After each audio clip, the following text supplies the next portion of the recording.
Oi, gente, tudo bom? Hoje eu vou começar com vocês uma série de vídeos acerca das abordagens em psicologia, né? Então, para começar, tem que esclarecer duas coisas, né?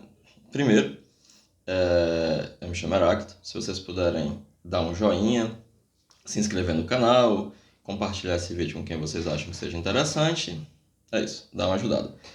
Mas a primeira coisa eu não sou psicólogo. Apesar de eu ser graduado em psicologia, mestre em psicologia e doutorado em psicologia, eu não me interesso pelo título, né?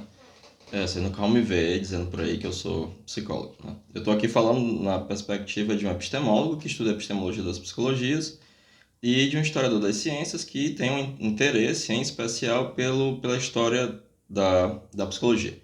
Então é dessa perspectiva, a partir dessa perspectiva que eu vou falar.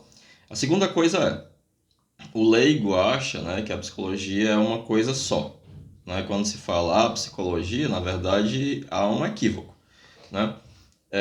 Porque não há uma psicologia, mas muitas psicologias, né? O Jung de vez em quando fazia piada dizendo que em 1930, uma faculdade dos Estados Unidos havia publicado uma lista com as 300 psicologias fundadas só naquele ano, né?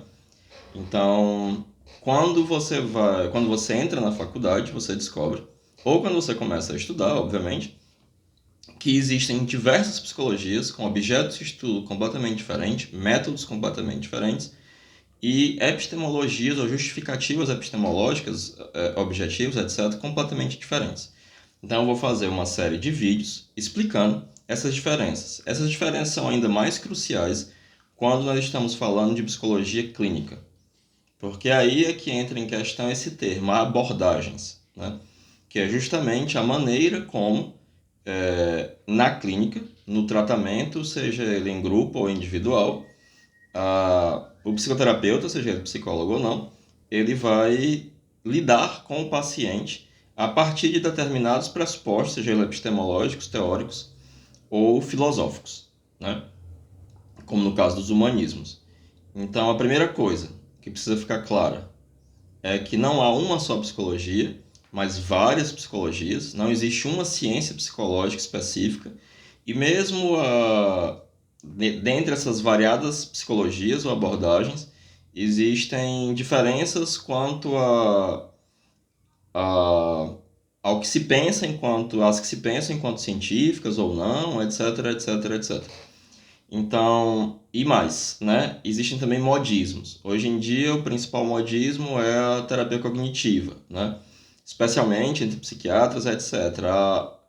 Há um bom par de anos atrás, né? Antes do DSM tornar-se ateórico mesmo entre psiquiatras, talvez a abordagem mais popular fosse a psicanálise. E aí eu vou fazer um parênteses depois para explicar isso, né?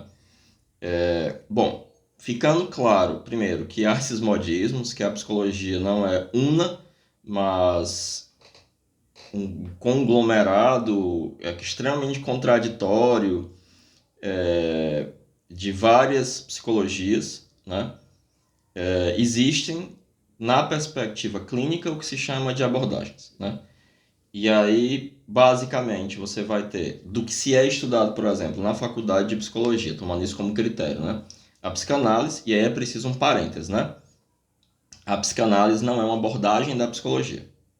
A psicanálise sequer é uma psicologia. Desde o começo, Freud não fazia essa não reclamava para si esse título de psicologia. A psicanálise é uma coisa à parte. Então, nenhum psicanalista precisa vir nos comentários dizer, mas a psicanálise não é psicologia, a psicanálise não é abordagem da psicologia.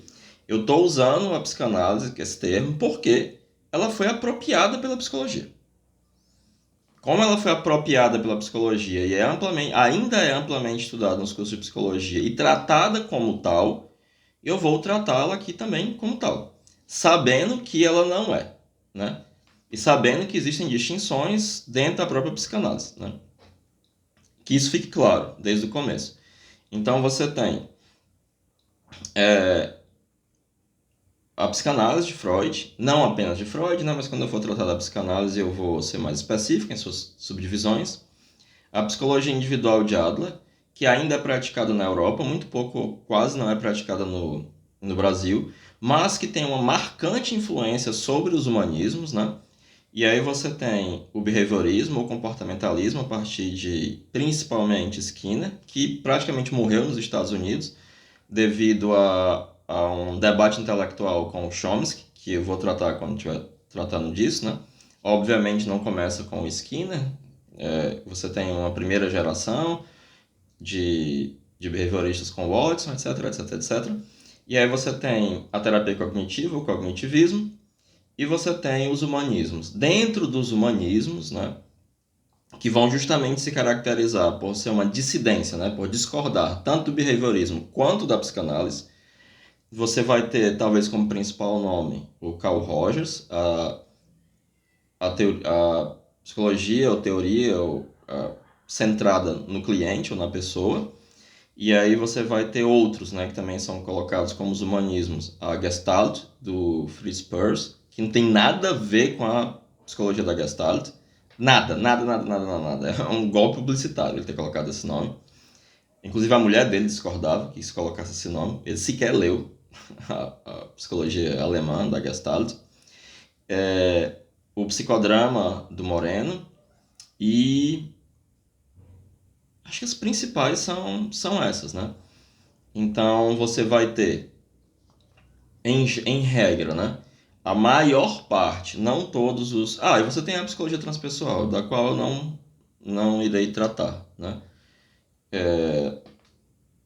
Mas uma abordagem, é uma força em psicologia. Há muitos psicólogos e terapeutas que são psicólogos transpessoais, mas eu não vou tratar porque eu tenho zero leitura de transpessoal. Zero. Então não vou... Me daria muito trabalho eu ir atrás e tal. Então é preciso respeitar os campos próprios, né? Se eu não tenho leitura, eu não falo que eu não sei.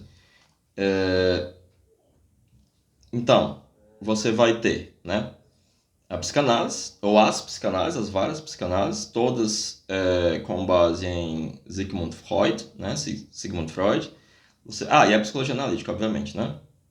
Eu acabei não falando da psicologia analítica, mas eu não vou tratar da psicologia analítica porque todo o meu canal é sobre psicologia analítica. Então, se você quiser saber mais sobre a psicologia analítica, você vai ver os vídeos do meu canal. Praticamente 90% deles são sobre essa temática. E aí, então, você tem a psicanálise, né? A principal força hoje em dia em psicanálise é a psicanálise lacaniana, ou seja, a interpretação a partir de Jacques Lacan, o Lacan, que é a pronúncia correta em francês. Você vai ter o behaviorismo, né? Que ganha força a partir de Skinner. Você vai ter o cognitivismo, a terapia cognitiva, e os humanismos, né? Os principais sendo o Carl Rogers, Fritz Perls com a Gestalt e Moreno com o psicodrama. E aí eu vou fazer uma série de vídeos, a começar pela psicanálise, explicando essas abordagens, porque elas têm diferenças imensas, né? Metodológicas, em termos de objeto, em termos epistemológicos. Por exemplo, o Rogers, para citar um exemplo, eles não vão acreditar que existe a transferência, ou que o fenômeno da transferência, como é colocado pelo Freud, seja o motor da análise, né? Eles também não vão pensar a infância como um dado tão crucial, mas vão pensar muito mais no presente do paciente, né? E praticamente não possui uma teoria da personalidade, é uma teoria bem mais simples, né?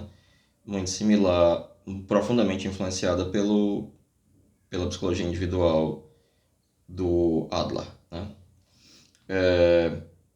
Algumas vão se utilizar de técnicas, outras não vão se utilizar de técnicas. Algumas têm trabalho em grupo, outras não têm, né? Algumas têm uma forte base filosófica, como é o caso do humanismo, né? E pouco conteúdo realmente psicológico, mas mais filosófico. E cada uma delas vai ter essas características de ter um método completamente diferente, às vezes um objeto completamente diferente, e epistemologias e influências de autores e pesquisas, etc., completamente diferentes, né? Inclusive, como eu disse, hoje em dia a que está mais em voga, ou está mais na moda, é a psicologia cognitiva, mas se você viveu bastante, observar esse campo por bastante tempo, você vai ver que há sempre novas modas, né? Até porque aí, para explicar isso, né, nós teríamos que entrar também numa discussão sobre a cientificidade da psicologia em geral, que também é algo extremamente problemático, né? A rigor, se você pensar de uma perspectiva positivista ou de uma perspectiva da ciência da natureza, ou mesmo uma perspectiva da filosofia analítica, ou com Popper, quase nenhuma ou praticamente nenhuma dessas que eu citei poderia ser considerado científica, né? Mas aí você vai ter pesos diferentes, né? Lacan ele vai abandonar completamente essa questão da cientificidade, apesar, né, dele embarcar na década de 50 fortemente no estruturalismo linguístico, que uma das questões relativas ao estruturalismo era justamente garantir uma cientificidade às ciências do espírito, às ciências humanas, né? Mas ele abandona isso por questões muito próprias, apesar de que o Freud considerava que estava fundando uma ciência e uma ciência natural, né? Os critérios que hoje em dia usam para julgar o Freud como pseudociência, para usar uma expressão que é deriva da filosofia de Popper, são anacrônicos, porque à época, de fato, ele se esforçou ao máximo por se enquadrar nos padrões de cientificidade. E outros nem ligam para isso, eu acho. Assim, eu nunca vi nenhum rogeriano brigando para ser científico, dizendo qualquer coisa a respeito. Há uma série também de clichês relacionados a essas psicologias, né? O behaviorismo também faz essa reivindicação de cientificidade muito fortemente, o que é interessante, porque quando o behaviorismo surgiu, o Titchener, que era um dos grandes representantes dos Estados Unidos da escola de Wundt, né? Ele dizia que não podia ser científico, porque era uma psicologia aplicada, e só a psicologia experimental era científica. Então você vê que os critérios de cientificidade também eles são condicionados historicamente, estão frequentemente mudando, né? Não estou fazendo aqui um discurso anti-ciência, né? Mas é muito importante evitar um certo cientismo, né? Um cientificismo bobo, que também é muito comum ver um debate acerca disso. E eu vou fazer um vídeo sobre cada uma dessas, explicando suas diferenças, falando das críticas também, que pesam sobre cada uma delas. E como eu disse, eu não vou falar sobre psicologia junguiana, porque praticamente todo o meu canal é dedicado a isso. E o faço a partir do lugar, não de psicólogo, que não sou, a despeito dos meus diplomas, mas o local de historiador e epistemólogo, né? Que obviamente é um historiador das ciências interessado na história da psicologia, em especial, né? Das psicologias profundas ou das teorias psicodinâmicas em particular. Então é isso. Toda semana eu vou estar divulgando um vídeo, a começar pela psicanálise. Acho que eu vou até fazer logo. É tão familiar para mim, lecionei psicanálise durante tantos anos na faculdade, pós-graduação, essas coisas. Apesar de novo, não faço nenhuma reivindicação do título de psicanalista, né? Eu sou um analista junguiano. A minha especialidade é a psicologia fundada por Carl Gustav Jung, né? Tanto é que eu vou falar da psicanálise e de todas elas de maneira superficial, visando a um público leigo, né? Então, se você já é um especialista, se você já conhece isso, já trabalha com isso, não sei se os meus vídeos serão de interesse para você, apesar de que eu não vou falar nenhuma barbaridade aqui, né? Mas eu já adianto que são vídeos que interessam a pessoa que quer ir no psicólogo e não é psicólogo, sei lá, qualquer coisa, advogado, médico, engenheiro, padeiro, né? E quer saber do que se trata. E quer saber o que pode esperar do contato com um psicoterapeuta ou um psicólogo clínico. Então é isso, moçada. Vamos. Mas aí, só explicar. Não existe só uma psicologia, mas várias. E essas várias psicologias, quando se referem à clínica, existe esse jargão de chamar de abordagens, né? E são absolutamente diferentes entre si. Eu citei algumas das diferenças aqui.